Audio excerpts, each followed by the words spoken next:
Our last feature story today first aired about a month ago on Farm Week. You might have missed it though because our March schedule was a little hectic on Mississippi Public Television. We decided to air it again. It's about glyphosate-resistant weeds. This herbicide was first sold under the brand name Roundup. Farmers used it far and wide, but now it's losing its punch, forcing farmers to return to old, more management-intensive weed control strategies. Market to Market's David Miller explains. For centuries, farmers have waged war on weeds. They have tried everything from pulling them out by hand, to cultivating, to spraying, to the direct application of fire. Always looking for ways to reduce weed pressure, seed companies genetically engineered products to be resistant to glyphosate herbicide, which Monsanto markets as Roundup. When approved for general use in 1994, a few scientists were concerned that overuse of the popular weed killer could lead to plants becoming resistant to the herbicide. But it appears it was only a matter of time. The first weeds resistant to the herbicide Roundup were discovered in 1996. Since then, 24 states have reported the problem, with the greatest difficulty being seen in those producing cotton.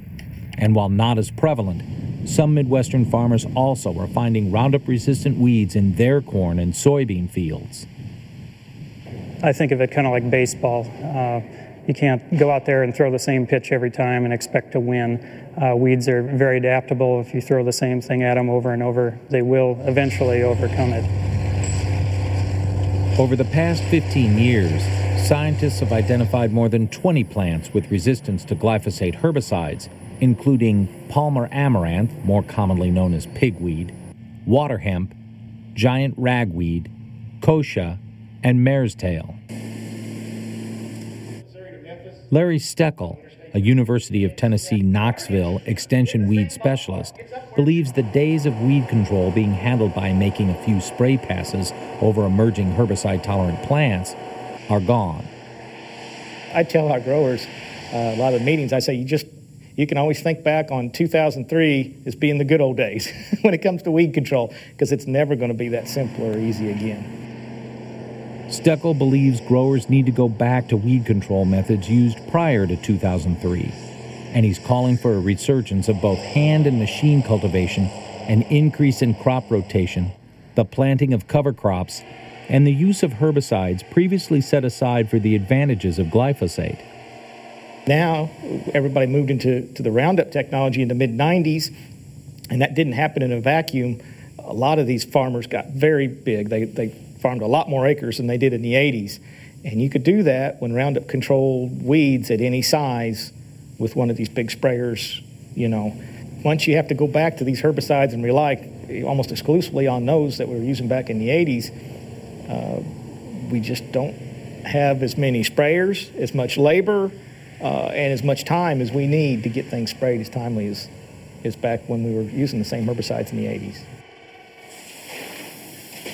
Pioneer Hybrid, a national underwriter of Market to Market, and Monsanto, a biotechnology giant in its own right, are two of the top purveyors of Roundup-ready products in the United States. Representatives from both companies recommend essentially the same protocols for problem weeds. They tell farmers to be diligent when scouting fields, be prepared to use multiple modes of action to eliminate the problem, and always apply herbicides as directed on the product's label. Additionally, Pioneer officials recommend consulting with their seed sales professionals and agronomists, as well as taking advantage of Pioneer's online library for assistance. Preventing the spread of seeds from resistant plants is very important too. Tillage equipment and combines especially are exceptionally capable of taking weed seed from one field and spreading it in another.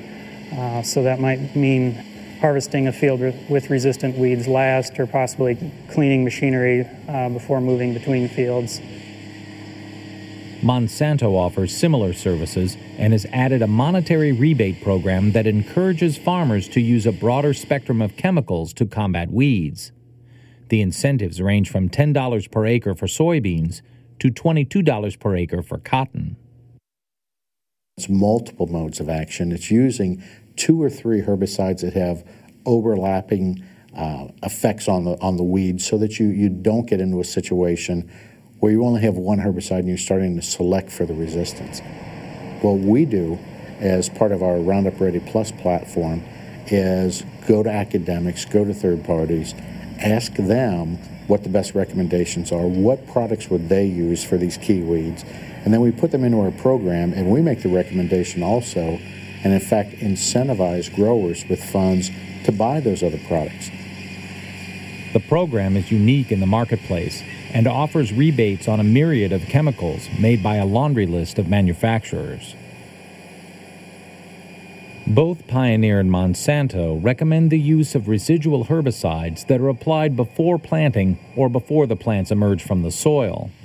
Depending on the crop, products containing dicamba, atrazine, and 2,4-D are being recommended to handle glyphosate-resistant weeds.